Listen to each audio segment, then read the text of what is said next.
no somos responsables de lo que pasó, pero por la continuidad política y administrativa de España, del Reino de España, tenemos una clara responsabilidad y por eso me sumo al presidente López Obrador, me sumo al Papa Francisco y me sumo seguramente a todos ustedes diciendo que España debe y le llenará de dignidad y orgullo ofrecer una disculpa por la conquista.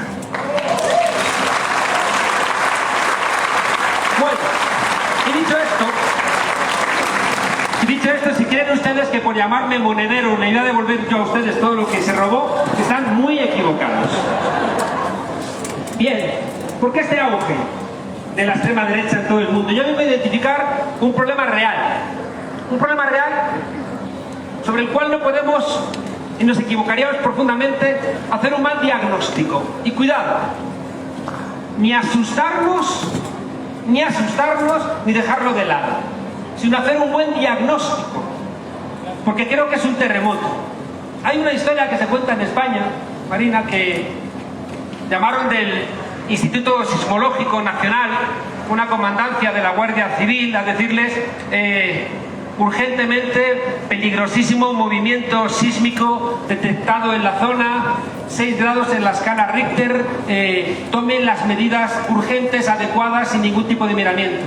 Y como a los 2 meses llamaron de la comandancia de la Guardia Civil al Instituto Sismológico diciéndoles movimiento sísmico totalmente desarticulado, Richter y 5 de sus grados ejecutados, el 6º está rodeado y pronto podrá ser abatido. Y perdonen que no les hayamos contestado antes porque ha habido un terremoto de la chingada. No echemos en saco roto el auge de la extrema derecha porque ahora mismo todavía no haya hecho su aparición. Porque están en todos los lugares, porque es una expresión de un sistema económico que es similar en todos nuestros países. La extrema derecha es nueva y es vieja. Hay que entender sus nuevos ropajes, que a veces no entendemos nada. La líder de la extrema derecha en Alemania era una mujer lesbiana que vivía con su pareja, que uno parece que está deseando que la extrema derecha vista otra vez correajes y se parezca a un nazi para identificarle. Cuidado, sus ropajes son nuevos, pero sus voluntades son las de siempre. Son los franquistas, son los musolinianos, son los nazis, son los defensores de la dictadura en Chile, en Brasil, son los defensores y nostálgicos de la cristiada. Creo que siempre están ahí, agazapados en los partidos de derecha, porque es lo que les permite gobernar. Pero cuando llega el momento, actualizan sus posiciones. Y tenemos que estar preparados para cuando llegue ese momento y no llegar demasiado tarde como nos ocurre en muchos países. He leído en el último libro de López Obrador, que se llama La mitad del camino, personajes como Enrique Krause o Aguilar Camín. Sepan ustedes que son perfectamente equiparables a los intelectuales que están apoyando a la extrema derecha en cualquier otro lugar del mundo y ya están aquí y están operando. Creo que estos personajes, o por decir al inefable Vargas Llosa, permítanme desde aquí, desde una feria del libro, permíteme, Vargas Llosa, hacerte una recomendación. Querido Vargas Llosa, a ver si te lees los libros de Vargas Llosa y dejas esas actitudes tan reprobables.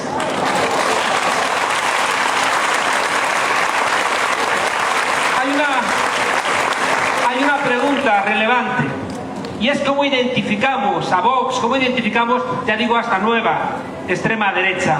En primer lugar, fíjense y ya verán cómo les van sonando cosas. Hablan de la patria siempre como si fuera suya. America first, México first, España first. Eso sí, siempre ya digo como si fuera su hacienda, su cortijo. Hablan de la patria siempre, fíjense ustedes, queriéndola engrandecer. Porque si la patria es grande, ellos parece que son más grandes. Y en esa actitud siempre de engrandecer a la patria, siempre tienen que hacer más pequeños a los demás. Es una maldita costumbre de tener que ser, ¿qué pasa? ¿Que eres más mexicano, más español, siendo menores los de los países que nos circundan? Bueno, pues esto es una constante de la extrema derecha. En segundo lugar, esa patria casi siempre, fíjense ustedes, tiene su gloria en el pasado. No tiene la gloria en el futuro, que sería lo inteligente.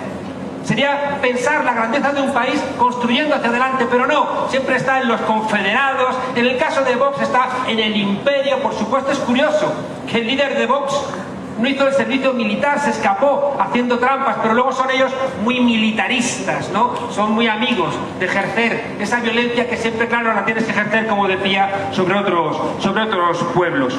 En ese pasado, fíjense ustedes que tiene que ser superior a otros pueblos. Si tienes la posibilidad de recuperar un pasado imperial, miel sobre hojuelas, que decimos. Es decir, les viene genial recuperar un pasado imperial, aunque insulten, como está ocurriendo ahora con los pueblos conquistados o con el genocidio. Da tanto bochorno en esta actitud lo que ha hecho el expresidente José María Aznar, riéndose de que Andrés Manuel López Obrador se llama Andrés, se llame Manuel, se llame López Obrador, diciendo: ¿dónde están los nombres indígenas? Pues están donde los tapamos, obligándoles con la espada a renunciar a sus nombres. José María Aznar, ahí están los nombres de este país. Me contaba un historiador venezolano, perdón por citar a Venezuela,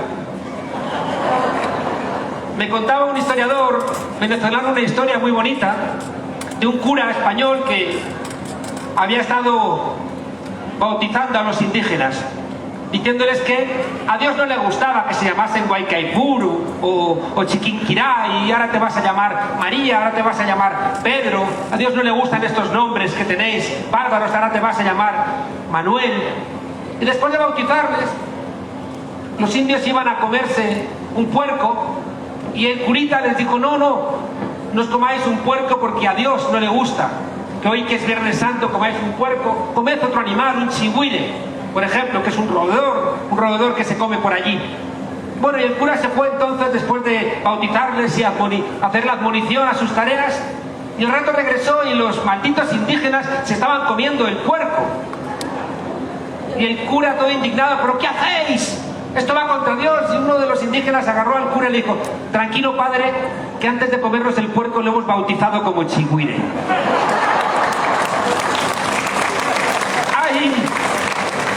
Ahí les decía que en esta necesidad de construir una patria grande, si tienes un imperio, lo recuerdas y siempre lo presentas, ¿no?, con unas conclusiones que suelen ocultar la barbarie que hay detrás. Como decía Walter Benjamin, haciendo una reseña de un libro de Fray Bartolomé de las Casas, y decía Walter Benjamin, un pensador inteligente, heterodoxo, marxista, decía que toda obra de civilización es una obra de barbarie, ¿no? Detrás de esa maravilla que es el Zócalo, pues está el templo mayor detrás, oculto, queriendo tapar la realidad del país. Bien, importante también, fíjense ustedes, que es lo que más nos convoca.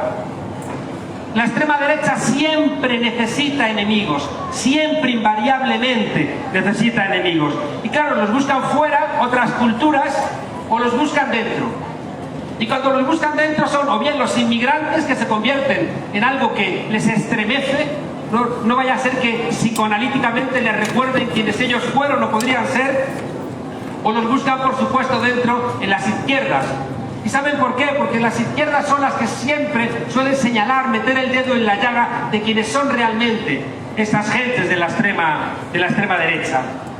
Decía que este discurso que presenta la extrema derecha es supuestamente purificador. Siempre nos quieren purificar a los golpes, siempre nos quieren llevar por el buen camino, ya digo, golpeándonos, ¿no?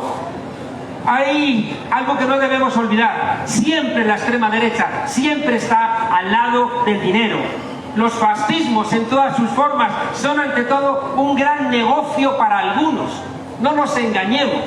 Todas las dictaduras han robado. Robó Pinochet, robó Videla, robó Franco. Nos quieren ocultar su ánimo ladrón, de latrocinio, ya digo, con otro tipo de explicaciones, pero no es verdad.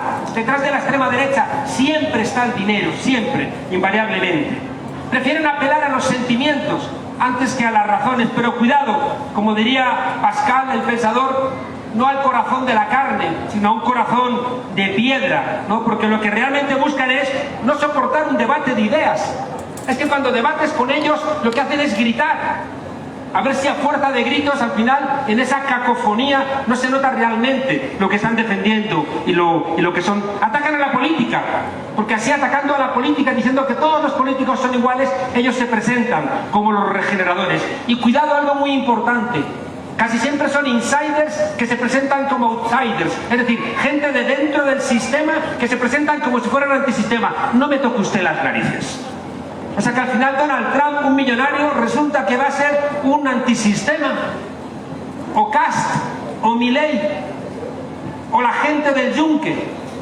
Resulta que son antisistema. No, son grandes, te digo, grandes mentiras. Y luego no nos engañemos, apelan casi siempre a un orden natural de las cosas. Un orden natural donde siempre en el pasado estaba todo ordenado. Nunca nos van a decir dónde estaba ese momento en el pasado. Pero cuidado, ¿no? En ese orden natural de las cosas están apelando que si renunciamos a todos nuestros avances y regresamos a ese momento incierto del pasado, vamos a recuperar alguna suerte de tranquilidad en nuestras vidas, sobre todo en unos momentos tan llenos de incertidumbre. Y lo último, porque me hace una pregunta y ya cuento todo.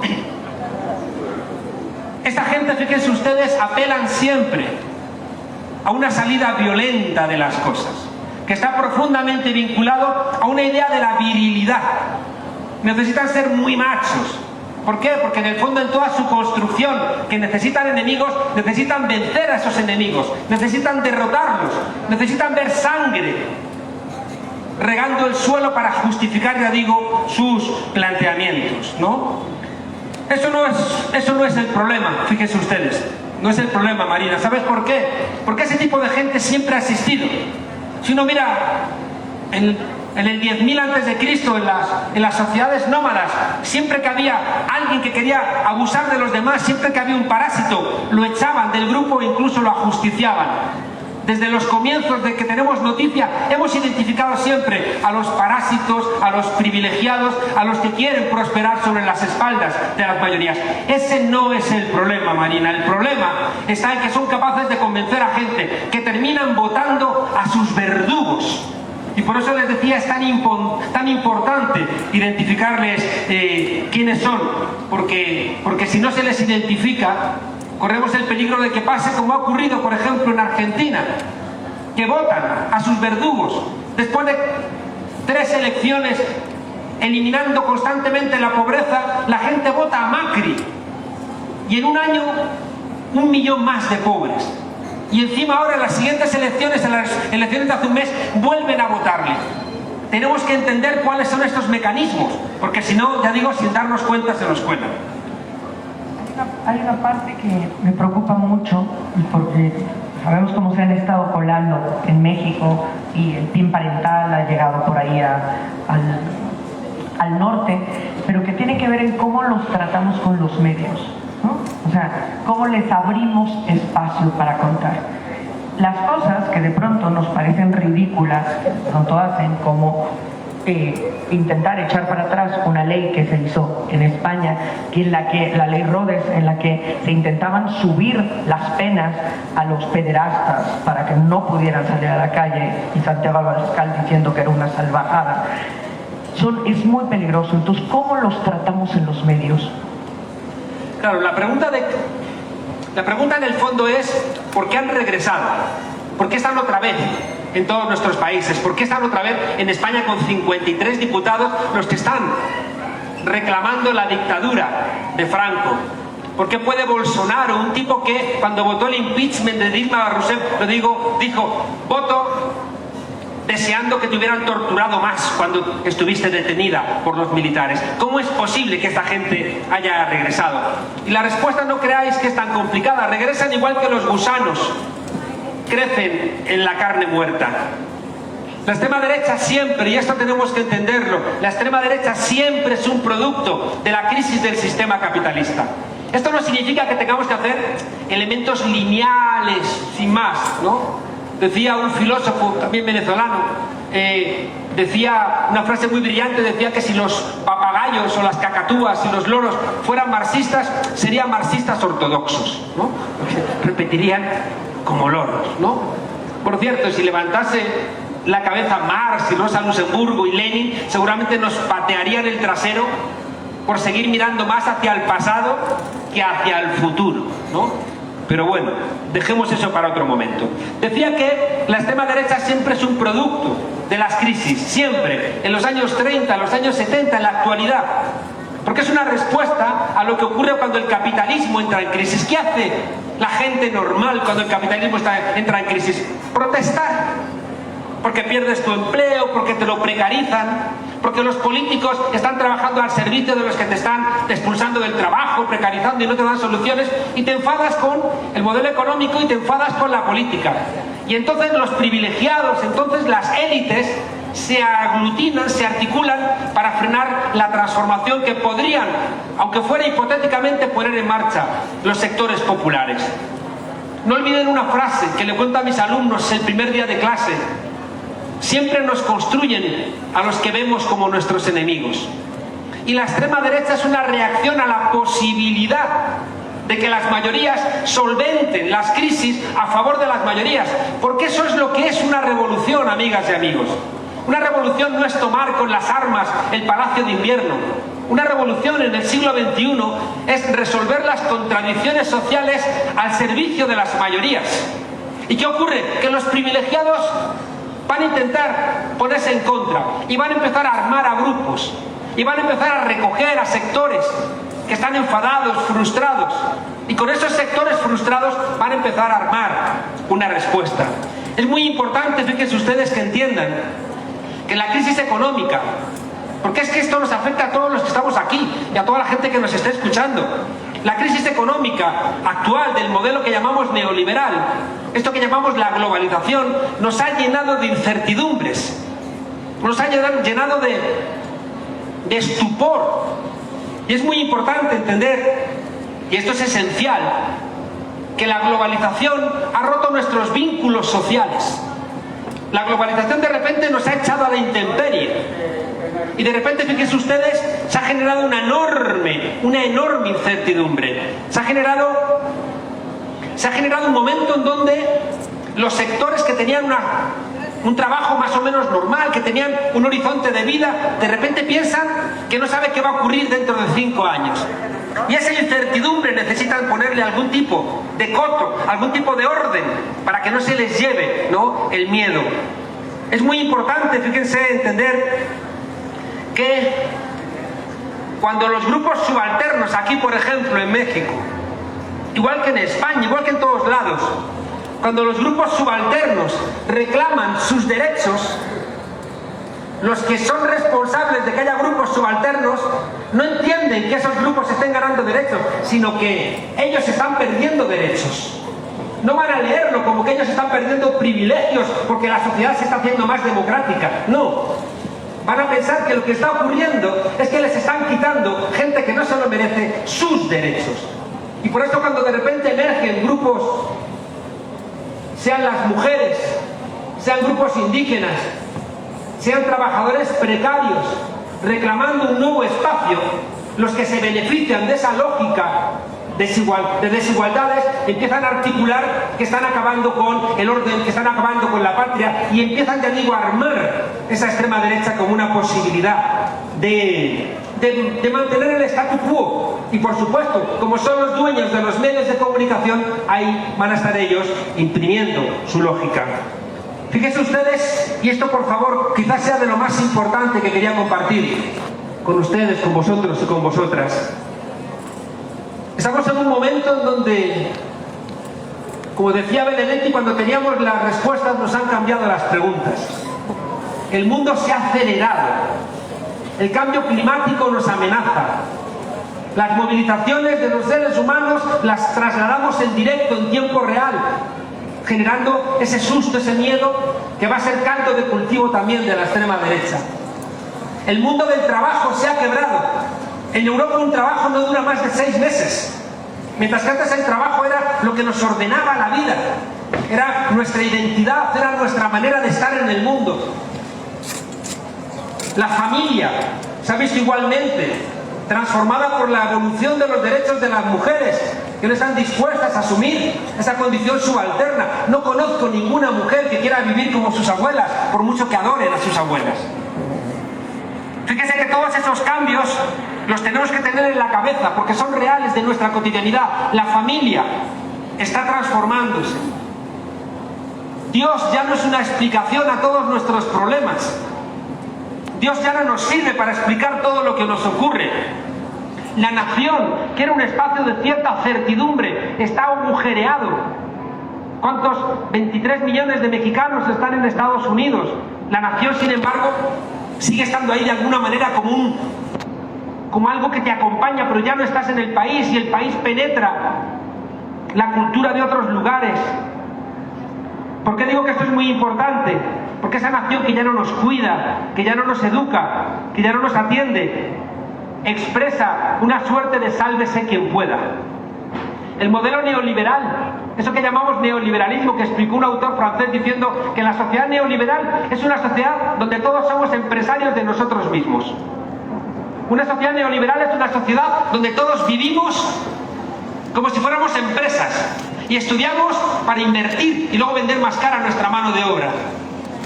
Donde competimos con los demás. Donde las cosas que no son rentables no nos interesan. Esta sociedad neoliberal que abre las fronteras, que vende las empresas públicas, que desregula el mundo del trabajo, que le permite al capitalismo financiero convertirse en los nuevos gángsters del siglo XXI. Como decía antes, es una invitación a sálvese quien pueda. Y la extrema derecha es precisamente la que hace una buena lectura de esa situación y dice: nos vamos a convertir en una derecha Mad Max. Una derecha en un lugar donde ya no hay reglas y donde el que más fuerte sea, que gane, que triunfe, que haga lo que realmente le dé la gana. Fíjense ustedes que la extrema derecha, y esto por favor ténganlo en cuenta, es muy peligrosa porque tiene una parte de diálogo con problemas reales de nuestras sociedades. Hace unos años, un alumno de doctorado mío me enseñó un vídeo de un payaso malo, tonto, grosero y zafio, y se reía y decía: mira, los políticos de Brasil. Y yo le dije: no te rías de esa gente era Bolsonaro y ahora está gobernando ese país. Kast en Chile es un bufón, va el número 1 en las encuestas.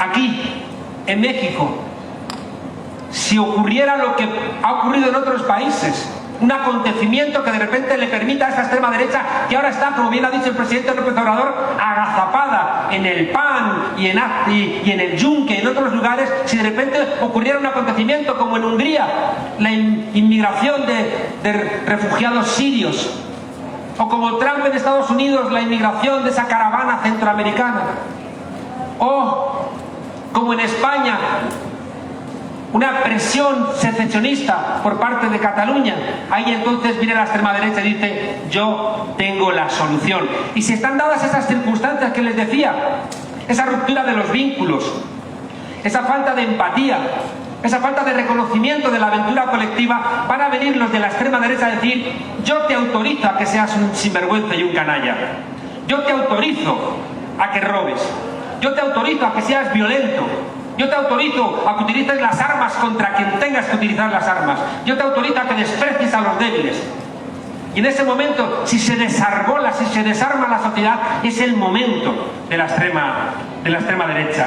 Y fíjense ustedes que esta extrema derecha va a decir: yo te doy una identidad cuando de repente has perdido tu identidad.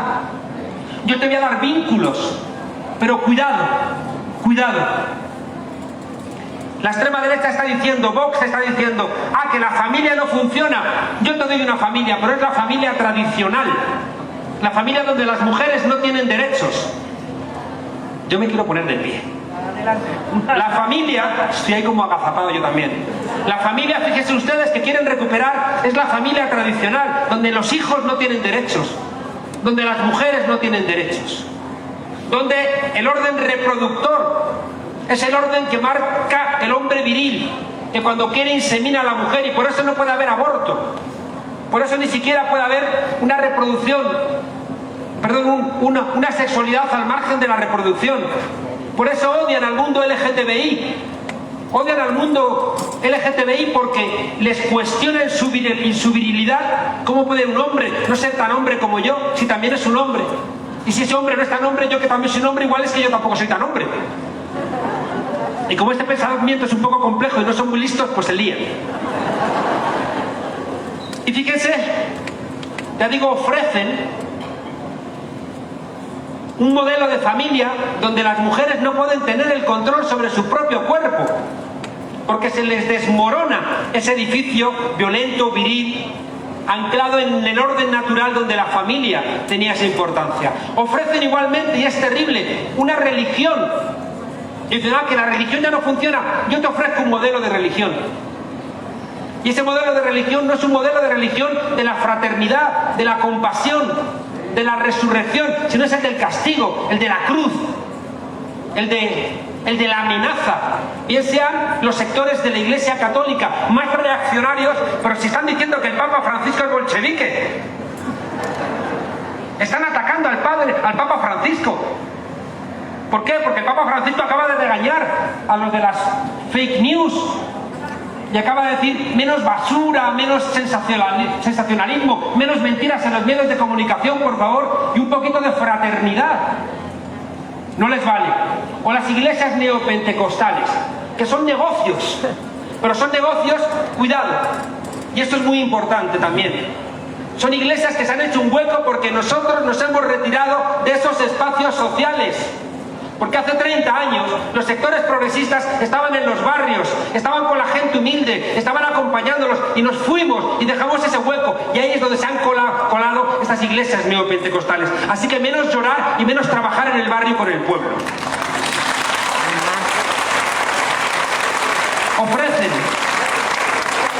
Ofrecen al lado de una familia autoritaria, al lado de una religión autoritaria, una idea autoritaria de nación.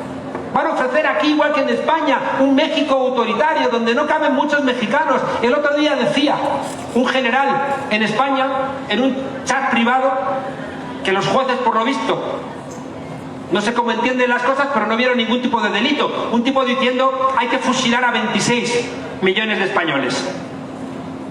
Yo arribita en la lista. Les sobramos la mitad de los nacionales de un país. Les sobran los inmigrantes. Les sobran. Cualquiera que, ya les digo, les niegue de alguna manera esa construcción pequeñita de su país. Y cuidado, todo esto al servicio también de una idea autoritaria de propiedad. Porque en el fondo todo esto lo hacen precisamente para tener la propiedad garantizada. Y esa idea autoritaria de propiedad, olvídate de repartir la renta, olvídate de políticas públicas. Esta gente de la extrema derecha en todos nuestros países están en contra de pagar impuestos. Están a favor de los banqueros, a favor de los ricos. Y aparte son unos profundos mentirosos. Fíjense que con la COVID-19 en España ha habido que dar muchas ayudas a las empresas y se les han dado, gracias a que la Unión Europea ha virado, ha cambiado. Y entonces los empresarios, fíjense ustedes, la hipocresía, estaban reclamando más ayudas para las empresas y en España aprobamos, gracias a que había un gobierno de coalición donde está Unidas Podemos, y se ha aprobado un ingreso mínimo vital, donde cualquier persona que no tenga ningún ingreso reciba 450 euros. Pues ¿saben ustedes cómo la derecha ha llamado a ese ingreso mínimo vital? Paguita. La paguita, que es lo que los padres dan a los niños para que se compren unos chuches los domingos. El domingo. La traducción es el domingo. Pues el domingo. Que es el día del Señor. Entonces fíjense, los mismos que están reclamando ese dinero porque creen que les pertenece, llaman domingo a la ayuda a los más necesitados. Y una última cosa, y dejo que me haga otra pregunta de esas que no respondo, porque luego vamos a ir a los medios de comunicación, no crees que se me ha olvidado. Una última cosa muy relevante. La extrema derecha en todos los países, les he dicho que necesitan enemigos. Y en ese necesitar enemigos han señalado, por supuesto, a los inmigrantes en todos lados, pero también han señalado a las mujeres. Y en concreto a las mujeres feministas. Y cuidado, ¿por qué? Porque el feminismo, que va a ser seguramente el movimiento más emancipador del siglo XXI, estoy absolutamente convencido, el feminismo trae respuestas a estas 4 grandes mentiras de la extrema derecha. Fíjense,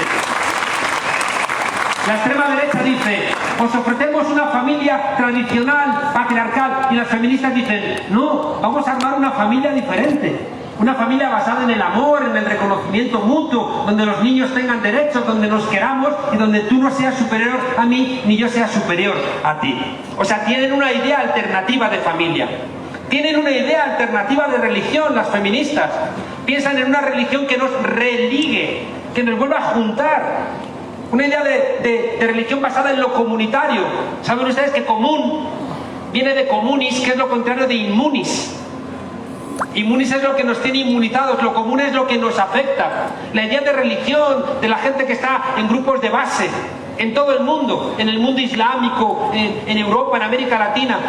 Las feministas que están en grupos religiosos tienen esa idea, que no es el Cristo, ya digo, que muere en la cruz y que tiene que sufrir con unos dolores imposibles, sino es el Cristo que resucita. Es un Cristo del Nuevo Testamento, del amor, ama a tu prójimo como a ti mismo, mientras que la extrema derecha quiere ese Dios del Antiguo Testamento que estaba siempre encabronado y en cuanto te descuidabas te mandaba una plaga, ¿no? Era una cosa así como... Las feministas tienen igualmente, fíjense ustedes, una idea de nación, que la veo reflejada en la política de la 4T, me van a perdonar. Porque ¿qué es México si no te cuida? ¿Qué es México si no te cuida? ¿Qué es una nación? ¿Qué es España si te deja tu suerte y no te educa, no te atiende, no te sana? No vale para nada, son mentiras. Por tanto, fíjense ustedes, el feminismo tiene una idea de nación basada en los cuidados, en cuidarnos. Y luego tiene una idea también de propiedad. Pero ¿quién está manteniendo las ollas comunitarias? ¿Quién presiona para que no haya gente hambrienta durante la COVID en los edificios? ¿Quién ha impedido que haya muchas más muertes? Sino las mujeres que han estado entendiendo que sus vecinas y sus vecinos son parte de su propia familia. Por tanto, la idea de propiedad de las mujeres feministas no es la idea de propiedad que tiene esta de extrema derecha, que quiere solamente entender lo que ellos poseen como un patrimonio particular suyo. Y por eso, fijaos, tienen que odiar a las feministas, porque les cuestionan su virilidad, les cuestionan que puedan dominar sobre el cuerpo de las mujeres, les cuestionan que no podamos divertirnos con el sexo y que solamente entendamos el sexo como reproducción, les cuestionan su tristeza con la alegría, les cuestionan su idea de propiedad, les cuestionan prácticamente todo ese modelo, ya digo, viril, militarizado, feo, gris. Y por tanto, todos los ataques a las mujeres, entendámoslos cuando vienen de la extrema derecha, como ataques contra una alternativa progresista. Y cuando vienen de la izquierda, que también a veces vienen de la izquierda, es por ignorancia. Que también la izquierda a veces se equivoca al no entender el papel de las mujeres en el siglo XXI.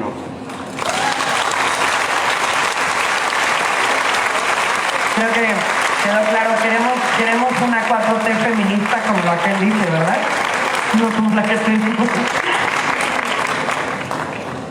A ver, me preocupa mucho que no estemos tan organizados como debemos para afrontar a un país como este desde la izquierda. A esta gran posibilidad de organización que tiene la derecha y que en la izquierda carecemos absolutamente de ella. ¿Qué necesitamos para enfrentar al fascismo como Vox? Miren, en una discusión en el calor de la Revolución Rusa, entre Kautsky, que no era ningún idiota, Kautsky era el albacea de la obra de Marx, era el que, cuando muere Marx, el que se encarga, ¿no?, de ordenar y publicar los trabajos, ¿no?, los siguientes tomos del Capital. Y Lenin, que era el gran actor político de la Revolución de Octubre. Y claro, Kautsky estaba regañando a Lenin diciéndole que, oye, que lo que estáis haciendo está mal porque estáis asustando a la burguesía y entonces van a responder mal y nos vais a impedir que nosotros podamos seguir construyendo ventajas para las mayorías, para los trabajadores, a través de las elecciones. Y Lenin le decía, pero querido Kautsky, no le dijo querido, le llamó renegado. Dijo, pero Kautsky, es que no te das cuenta que nosotros tenemos el gobierno, pero no tenemos el poder. El poder lo tienen ellos. Nosotros, cuando ganamos unas elecciones, heredamos un Estado que está atravesado de las huellas que le han dejado las anteriores victorias de los que han ganado las guerras a lo largo de la historia. Y el Estado que tú heredas está lleno de conflictos de clase a favor de los ricos y de los empresarios. Está lleno de conflictos de género a favor de los hombres y en contra de las mujeres. Está lleno de elementos racistas, sin darnos cuenta, que están escondidos en diferentes ámbitos del Estado. Tú heredas un Estado con unos funcionarios acostumbrados a una lógica, con un ejército, con unos jueces, con una constitución, con unas leyes, con unas universidades. Heredas todo eso marcado por el sello de los que ganaron todas las batallas. Por eso nos cuesta tanto cambiar las cosas y por eso es tan esperanzador ver que aquí en apenas 3 años se están logrando tantas cosas, porque rompe de alguna manera esa maldición de no se puede cambiar nada, que hace que la gente después vote otra vez a la derecha. Pero ¿cómo no van a odiar a personas como López Obrador, igual que odiaron a Chávez, odiaron a Evo Morales, odiaron a Néstor Kirchner, odiaron a Rafael Correa, si trajeron la prosperidad a este continente frente a esas burguesías que habían robado el ánimo de ese pueblo? Por tanto, si nosotros analizamos que ellos tienen los funcionarios, las universidades, los periódicos, las televisiones, las radios, la diplomacia, los contactos internacionales. Ellos tienen prácticamente todo. Y ese análisis nos tiene que llevar, como decía Gramsci en los años 30, a ser pesimistas, pero pesimistas esperanzados. Huyan ustedes de los narradores de Apocalipsis. Cuando estos llamados intelectuales hacen un análisis absolutamente catastrofista, es que ya han caído víctimas de la reacción. Porque si el análisis es que no hay posibilidades de hacer nada y se pone en marcha ese dicho castellano de cuando pienso que me voy a morir, tiendo la manta en el suelo y me echo a dormir. Ah, que me voy a morir, pues me voy a echar una siesta, ¿no? El discurso catastrofista apocalíptico nos paraliza.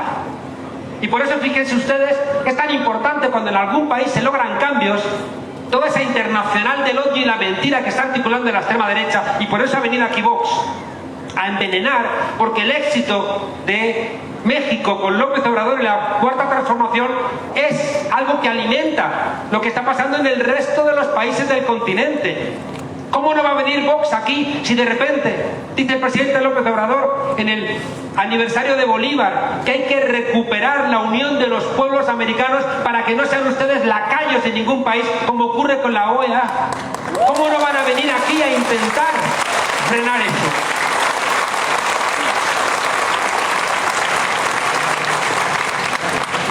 Hacemos bien en ser pesimistas porque luchamos no contra molinos, luchamos contra gigantes.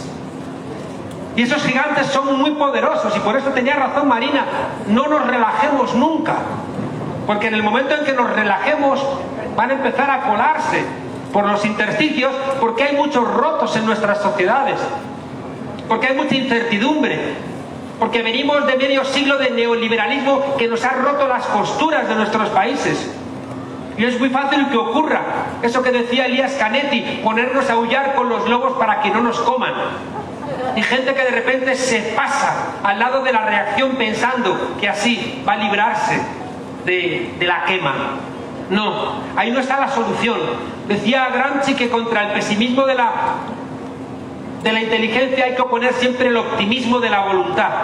Está bien que seamos pesimistas, pero pesimistas esperanzados. Decía Bertrand Russell que un pesimista es un idiota antipático y un optimista es un idiota simpático.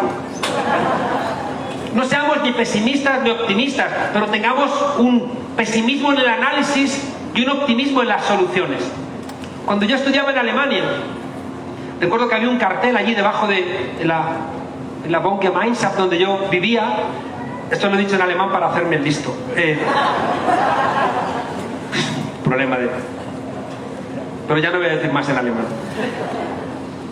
Decía que había un cartel, recuerdo, con una poesía de Fernando Pessoa, el poeta, que me costó mucho encontrarla porque tenía que traducirla del alemán al castellano, no la encontraba y luego resulta que era una poesía que Pessoa había escrito con uno de sus heterónimos. Él escribía libros de poesía con otros nombres, ¿no?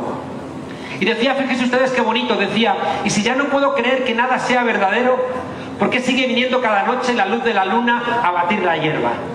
Es decir, si todo es una mierda, con perdón, ¿por qué sigue habiendo belleza cada día en cuanto yo hago el esfuerzo de fijarme en las cosas hermosas?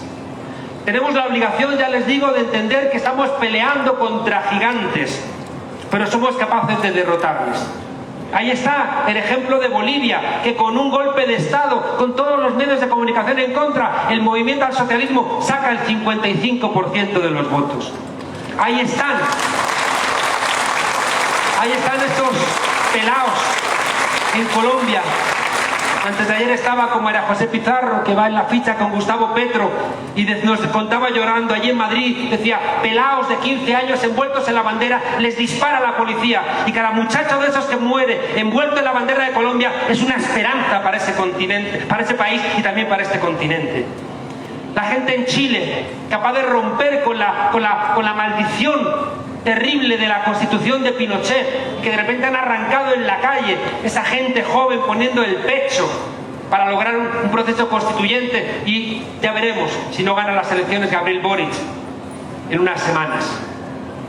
Se puede ganar, claro que se puede ganar. Aquí ustedes lo han demostrado también, después de tantas veces. A mí me asombra el pueblo mexicano, anda que no les han robado a ustedes elecciones y han seguido insistiendo, y ahí están aquí hoy, gobernando en este país. Ahora la parte difícil es mantenerlo y sobre todo que no dejemos que el péndulo venga y nos venda una hostia bien puesta. Tenemos 15 minutos. Adelante, señor. Esta carpa es suya. No, yo ya pregunto, tú contestas lo que sea, tú adelante, no te preocupes.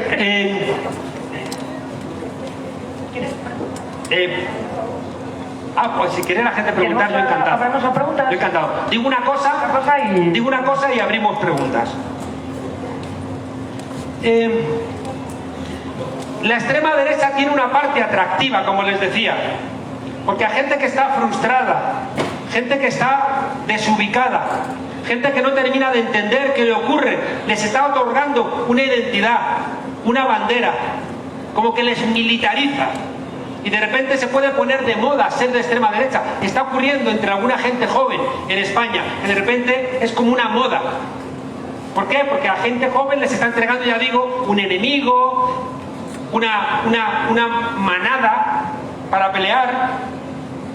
Claro, el problema que hemos vivido en España, que es uno de los problemas principales, o dos de los principales problemas que hemos tenido, uno está en que las fuerzas de la izquierda, las fuerzas progresistas, fíjense que no quiero hablar de la izquierda, creo que tenemos que ir construyendo ámbitos más amplios que lo que tradicionalmente significa la izquierda.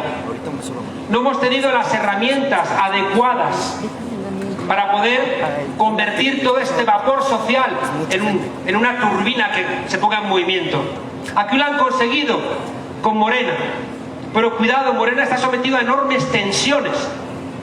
No basta solamente que haya una persona tan luminosa como Andrés Manuel López Obrador. Hay que ayudar siempre a los grandes líderes con estructuras sociales donde haya un pie en las instituciones, un pie en las calles y, cuidado, un pie en las redes sociales y en los medios de comunicación.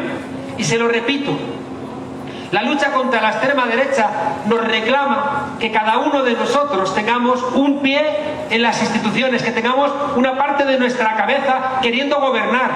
Durante mucho tiempo hemos vivido en el error de decir, cambiemos el mundo sin tomar el poder, como decía el libro famoso de John Holloway.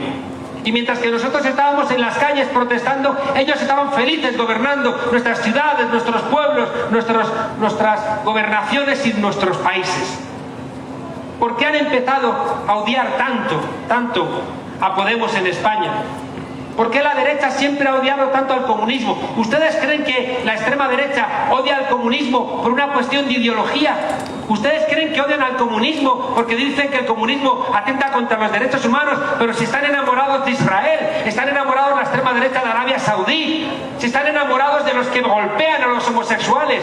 No, lo que odian del comunismo es que les derrotó, porque eso es lo que realmente molesta a la extrema derecha, que les derrotes.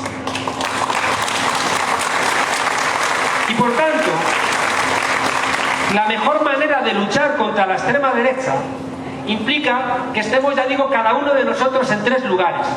Que estemos en las calles, que estemos en los movimientos sociales, que seamos parte activa de lo que ocurre en nuestros barrios, en nuestros centros de trabajo, que no seamos meros observadores, sino que seamos parte de lo que está ocurriendo. Que también, les decía, tengamos una parte de nuestra cabeza, la tengamos en la idea de las instituciones, que sepamos que tenemos que gobernar es feo, gobernar es feo, mancha las manos. Solamente hay una cosa peor que gobernar, que es no gobernar. Gobernar reclama mucha entereza. ¿Por qué? Porque tienes que tomar decisiones que no siempre van a satisfacer a todo el mundo. Y más en un momento histórico donde todos tenemos criterio sobre prácticamente todo. Que es la gran dificultad que tienen los partidos políticos. Yo he fundado uno y no me gusta. Háganse una idea. Pues es que es así. Bienvenido al club. Es que es así. Es que, a ver si vas a discutir con tu pareja y no vas a discutir con tu partido. Muy bien esto. Es que no tiene sentido, ¿no? Por tanto, ya les digo, un pie en la lógica institucional, sabiendo que tenemos que conquistar espacios de poder. Porque si no, esta cosa en Madrid no la podríamos hacer. Porque el gobierno de Madrid, de la ciudad de Madrid y de la Comunidad de Madrid está en manos de la derecha, corrida a la extrema derecha. No permitirían nunca una feria del libro como esta que tienen ustedes en el Zócalo. Por tanto, si quieren ustedes mantener esas cosas, tendrán que tener el gobierno de la Ciudad de México. Y ustedes recuperar Madrid para que podamos ir a hacerles una feria. Y cuidado. Necesitamos un tercer pie, aunque solamente tengamos 2. Un pie en las instituciones, un pie en las calles y un pie en el relato. Un pie en el relato. Y en la izquierda el relato no puede ser como el relato de la derecha, sostenido sobre mentiras. En los sectores progresistas el relato tiene que estar armado sobre la verdad. Nosotros sabemos que la verdad es revolucionaria, que decía Lasalle. Y lo puso Gramsci como cabecera de su periódico. Nosotros tenemos que hacer un esfuerzo por aprender. Tenemos que hacer un esfuerzo por conocer, por dilucidar la verdad y después convertirlo en un relato en las redes sociales y en los medios de comunicación. Nos toca a todos nosotros y a todas nosotras militar en las redes sociales y militar en los medios de comunicación, igual que militar en los movimientos sociales y militar en la posibilidad de las instituciones. Ahí es donde se derrota a la extrema derecha. Si les dejamos los medios de comunicación es muy complicado. Si les dejamos las redes sociales es muy complicado. Terminaremos, como decía Malcolm X, odiando a las víctimas y amando a los victimarios.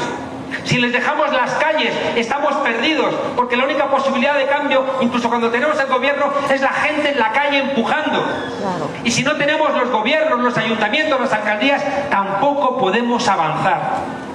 Y esto lo dijo alguien lleno de corazón, del corazón de carne que decía Pascal, que era Gramsci, cuando planteaba, y esa es la respuesta más evidente, de cómo se lucha contra la extrema derecha, que ya les digo, tienen plata y pueden venir aquí a enredar, tienen las editoriales, tienen los medios de comunicación, tienen los boletos de avión, tienen para pagar a gente, tienen muchos elementos. ¿Cómo podemos nosotros luchar contra eso? Nos lo enseñó Gramsci, que nos dijo, instrúyanse, lean, debatan, discutan, porque necesitamos toda vuestra inteligencia. Organícense, no trabajen solos, militen en donde sea, en un grupo de poesía, de teatro, en el barrio, en un partido, pero trabajen coordinadamente, porque necesitamos toda vuestra fuerza. Y lo tercero que decía Gramsci, alégrense, sean felices, porque necesitamos todo vuestro entusiasmo. Por tanto, estudiar, organizarnos y hacer de la alegría una propuesta de vida. Le aumentaría una pata, ya total teníamos 3 y vamos por 4, le aumentaría una pata más que creo que ha sido imprescindible en este país, que es la sociedad civil organizada. Y la brigada es un ejemplo de eso, como el salir de las instituciones y estar durante 11 años luchando para que todo el mundo pudiera leer un libro, todos los que pudiéramos intentar que llegaran los libros hasta ustedes desde una pequeña asociación civil de fomento a la lectura, y 11 años después estamos aquí dirigiendo esta Feria del Libro de Zócalo. Entonces, no lo duden, sociedad civil organizada es lo que nos va a dar una base. Abrimos. Adelante, tenemos. No veo nada, estoy completamente. Hola, buenas tardes. Ahí está, gracias. Quería yo hacer una pregunta. ¿Existe un vínculo determinante con la ultraderecha y el capital financiero que ha venido a sacar ahora también a esta ultraderecha, en el caso de España Vox y en el caso de México los del Yunque, precisamente con la finalidad de marginar o de limitar los derechos humanos de los actores sociales, como los indígenas, por ejemplo? Pero entonces, ¿en qué perspectivas podemos abordar la sociedad contra estos poderes para la defensa de nuestros derechos? Tiene respuesta, ¿no? Las dos juntas de respuesta.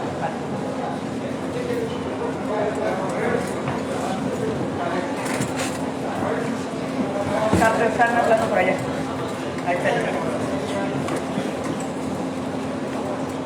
Hola, bienvenido a México nuevamente. Por aquí ya te felicitaron, te dieron la bienvenida nuevamente, Monedero. Una pregunta, por ahí mencionaste que no se puede hacer cambios sin tomar el poder. Morena pues gobierna México desde 2018 a la fecha, pero desde ahí el presidente que tenemos como nuestro máximo líder, como la persona que nos juntó a gran número de mexicanos, se ha desligado de esta herramienta llamada Morena, ¿no? Pareciera que yo gobierno, pero ustedes allá aléjense, y nos hemos sentido muchos en los estados, yo vengo de Querétaro, abandonados, sin cabeza. Sí dijiste que podemos hacer muchas cosas, ¿no? Nombraste 3 cosas para poder cambiar. Pero, ¿qué opinas de esta cuestión? ¿En qué ruta está el presidente al no desligarse al 100% del movimiento, pero sí del partido? ¿Concibe él una forma diferente del partido que vivimos los mexicanos durante mucho tiempo? ¿Qué es lo que podemos hacer nosotros? Porque tenemos un desastre en cuestión institucional y pareciera que el líder que tenemos ahí no se inmiscuye en el partido, y eso hace que las problemáticas sean múltiples. ¿Qué podemos hacer, militantes, simpatizantes de este gran movimiento, pero que pareciera que no tenemos una cabeza visible dentro de un partido? Gracias. Se lo quería dar a una compañera, ya hemos hablado puros machos. La primera. Ahorita me paso tu teléfono.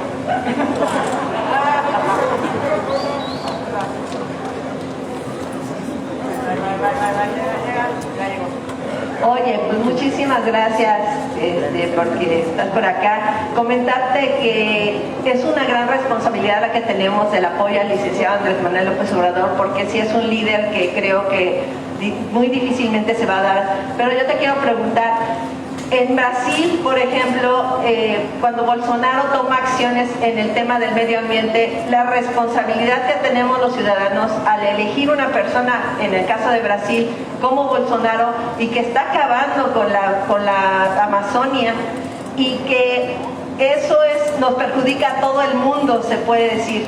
¿Cómo tú ves la responsabilidad de los ciudadanos respecto a la elección que hacemos de nuestros dirigentes? Gracias. Aunque parezca que no, las 3 están muy vinculadas. Yo repito muchas veces en charlas por todo el mundo que 12 millones de alemanes no votaron los campos de concentración de Hitler. Votaron a Hitler, pero no estaban votando en los campos de concentración. Pero cuidado, ahí hubo irresponsabilidad. Hubo una enorme irresponsabilidad. ¿Qué duda cabe? Yo me enfado cuando los pueblos escuchan a sus verdugos y les votan a sus verdugos. Y muchas veces yo les regaño y digo, os habéis equivocado. No hago como Vargas Llosa diciendo, vais a pagarlo caro, ¿no? Gran demócrata. Pero sí que es verdad que lo que tenemos que hacer es entender cuáles son los mecanismos para que la gente vote a sus verdugos, porque ocurre constantemente.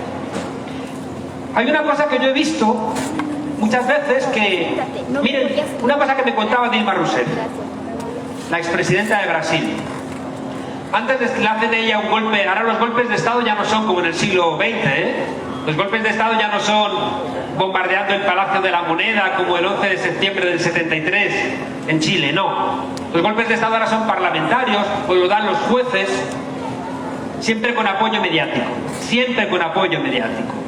Y resulta que sale Dilma del poder y uno de los elementos que estaban más orgullosos era el programa Bolsa Familia, que era un programa que había sacado a 30 millones de personas de la pobreza. Y entonces antes de salir hicieron una encuesta. Y en la encuesta el 92% de las mujeres decían: ha mejorado nuestra vida.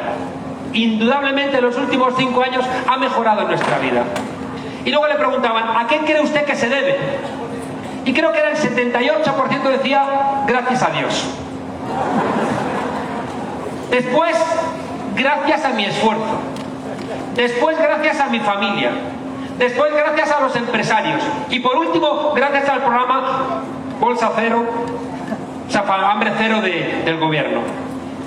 Es decir, si no somos capaces también de romper con una trampa que tenemos en todos nuestros países, que es lo que llamamos la clase media aspiracional. Aspiracionalmente tú crees que eres de clase media aunque tengas un salario basura. Y aspiracionalmente tú quieres prosperar. ¿Y saben ustedes qué ocurre en muchos países? Que los pobres a veces, o las clases medias, suben por la escalera y cuando están arriba la patean para que nadie siga subiendo. Ahí hay un elemento de conciencia. Por eso les decía que necesitamos tener una pata en el relato, una pata contándole a la gente qué es lo que hace que prosperemos. Y para recuperar el elemento central de toda la amplia familia de la izquierda que viene de la Revolución Francesa, que es la libertad y que es la igualdad, pero nuestro elemento central es la fraternidad.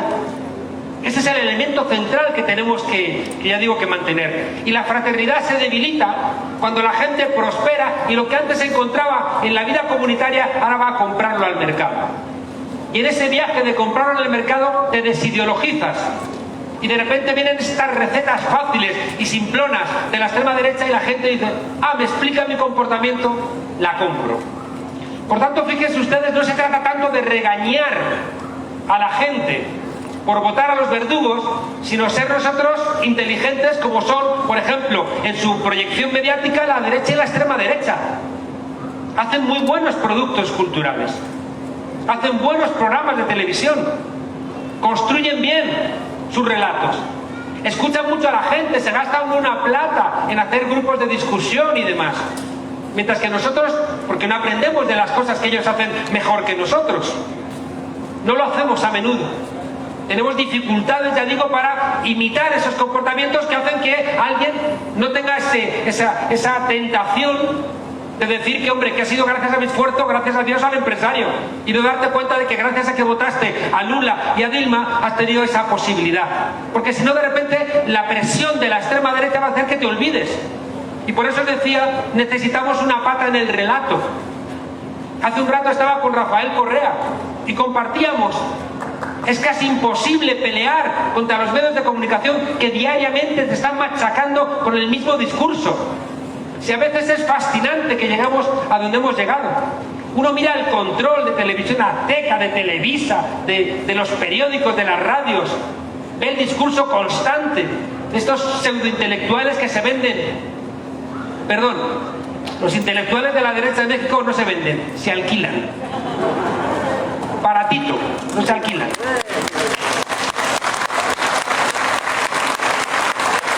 Por tanto, ya tenemos ahí una tarea. Y por eso les decía, Gramsci en los años 30, con el auge del fascismo, el auge del nazismo, decía: o nos ponemos a estudiar o no vamos a ningún lado. Podemos, la fuerza política que fundamos, que nació del movimiento de los indignados del 15M, nació de la Facultad de Ciencias Políticas. ¿Por qué? Porque ahí estaba un espacio de pensamiento libre. Y cuando hay pensamiento libre, emergen estas cosas. Déjenme decirles una de las cosas más importantes de esta charla. Y es una cosa que no he aprendido en los libros, sino que me la ha enseñado la vida. La diferencia entre una persona progresista y una persona conservadora está en que la gente progresista confía en la gente, mientras que la gente conservadora no confía en la gente.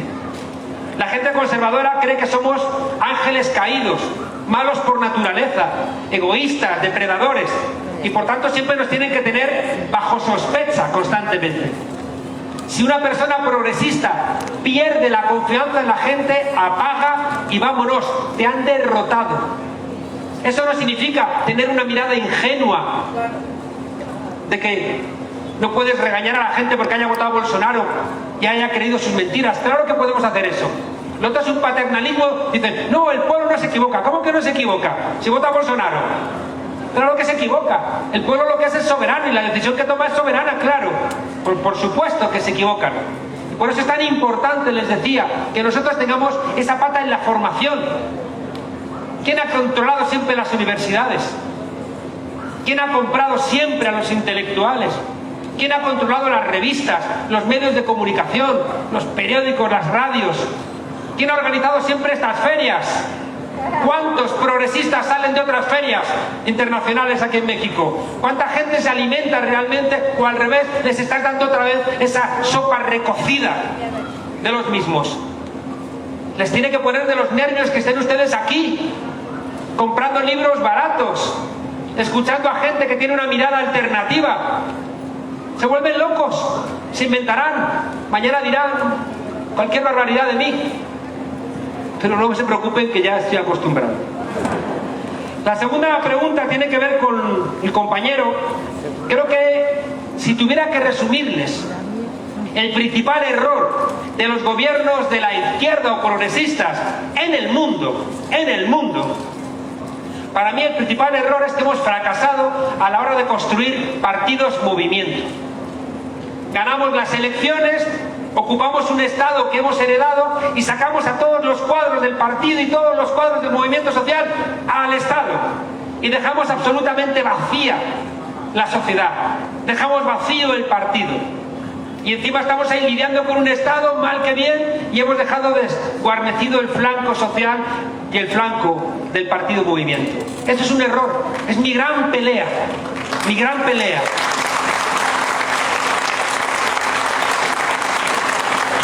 Un partido movimiento tiene que ser capaz, ya digo, de ir acostumbrándonos a que los líderes del partido no tienen por qué ser cargos institucionales, no tienen por qué. Tú puedes estar en el partido, hacer el programa, escuchar a la gente, estar en los movimientos sociales y no necesitas ser ni alcalde, ni diputado, ni senador. Tenemos que ir caminando hacia eso. Ahora mismo es prácticamente imposible. Porque incluso nosotros mismos, cuando alguien no es diputado o senador, no le hacemos caso.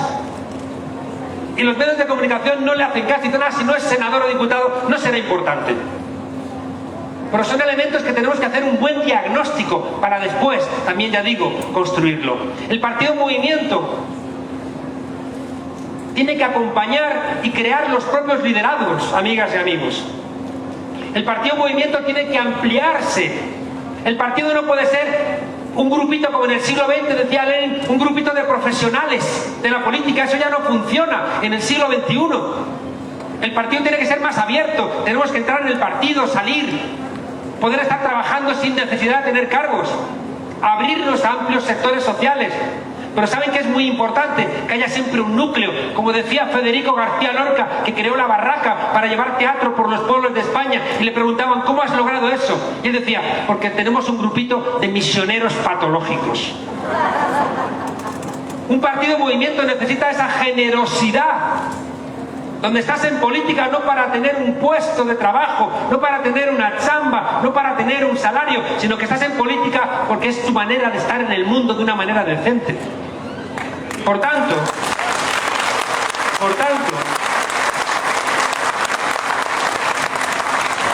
ocupemos los partidos, ocupémoslos y obliguemos a los partidos a convertirse en partidos movimientos, porque es ahí, en el partido, estando en las calles, en los barrios, en las fábricas, en las escuelas, en las universidades, donde van a salir cuadros.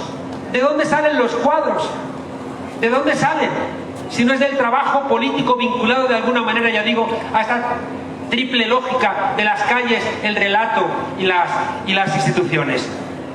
Los partidos no pueden convertirse en lastres para los liderazgos, y los liderazgos claro que tienen que apoyar y sostenerse sobre los partidos cuando son partidos movimientos, porque cuando no son partidos movimientos son estructuras burocráticas aburridas que no tienen respuesta. Y yo me imagino que si de repente eres presidente de un país y el partido que te ha alzado, en vez de ayudarte a desarrollar todas las políticas, constantemente te está trasladando peleas internas, ruidos, enfados, dice, no, déjenme trabajar, solventen ustedes su problema y yo voy a seguir con mi chamba de presidente.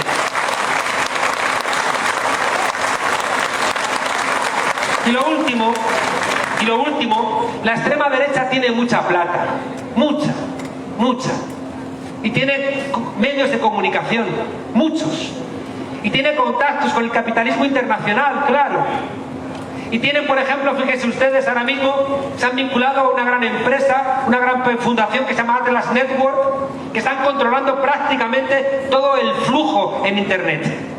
Son los que colocan qué va a ser trending topic, a quién van a atacar, con cientos, miles de bots, de gente trabajando, de robots, que están convirtiendo, fíjense ustedes, están convirtiendo Internet en un basurero. Twitter se está convirtiendo, ya lo es, un basurero. Por tanto, fíjense ustedes, lo que necesitamos es, para poder frenar a esa gente, primero estudiarles, conocerles. Tienes que estudiar a tu adversario, tienes que conocer cómo se comporta. Porque ¿saben ustedes qué pasa en la extrema derecha? Que hay dos grandes sectores, los locos y los sinvergüenzas. Hay locos. Hace unos meses estaba yo en una manifestación que me pasé camuflado. Si no me sacrifican. De negacionistas de la vacuna. Y había uno con una pancarta que decía, la vacuna no existe, es una mentira. No, el COVID, decía, el COVID no existe, es una mentira. Al lado había otro que decía, el COVID es un invento de los chinos para ponernos de rodillas. Al lado había otra pancarta que decía, el COVID es un invento de los norteamericanos.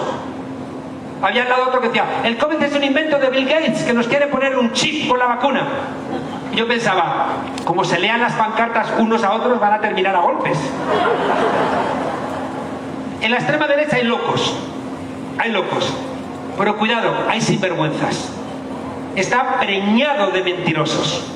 Las dirigencias de los partidos, la dirigencia de Vox, son unos mentirosos. Abascal, que ha estado toda su vida en el Partido Popular, que es como si hubiera estado toda su vida en el PAN o en el PRI. Tanto monta tanto.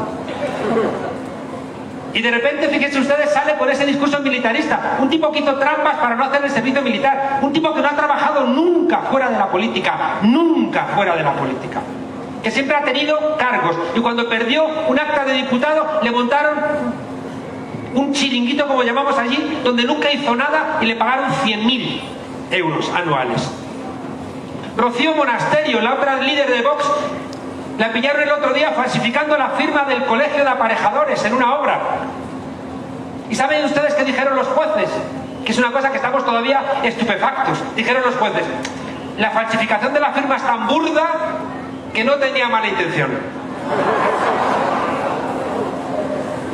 Su marido, procesado por no pagar en obras y por quedarse el dinero también de no sé qué.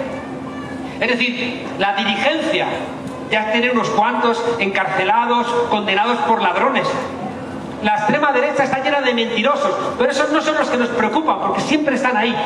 Los que nos tienen que preocupar son, por un lado, los locos, y a los que convenzan en sociedades rotas. Por eso es tan importante lo que les decía antes, restituir los vínculos de nuestra sociedad.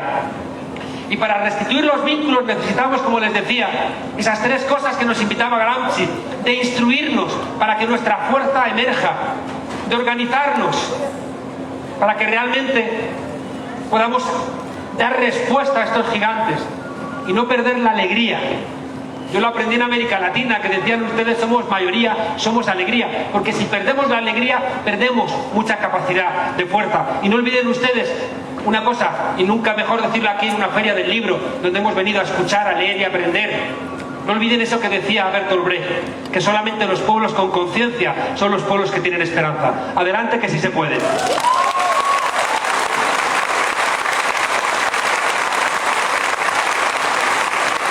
Muchísimas gracias, de verdad, Juan Carlos. Muchísimas gracias a todos.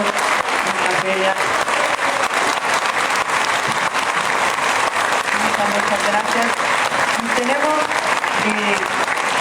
y lamento cerrar con esta nota, pero un gran amigo nuestro y cineasta, el cineasta Felipe Casals, falleció ayer, y desde aquí quisiera mandar un abrazo enorme a toda su familia y a todos los que trabajaron con el maravilloso Felipe, y avisarles que va a haber un homenaje a Felipe el jueves en Churubusco a las 5 de la tarde en la Sala Revueltas. Así que Felipe seguro estaría aquí con nosotros hoy. Le mandamos un abrazo donde quiera que esté. Muchísimas gracias, Juan Carlos. Muchas gracias a todos. Y les pedimos, por favor, si desalojan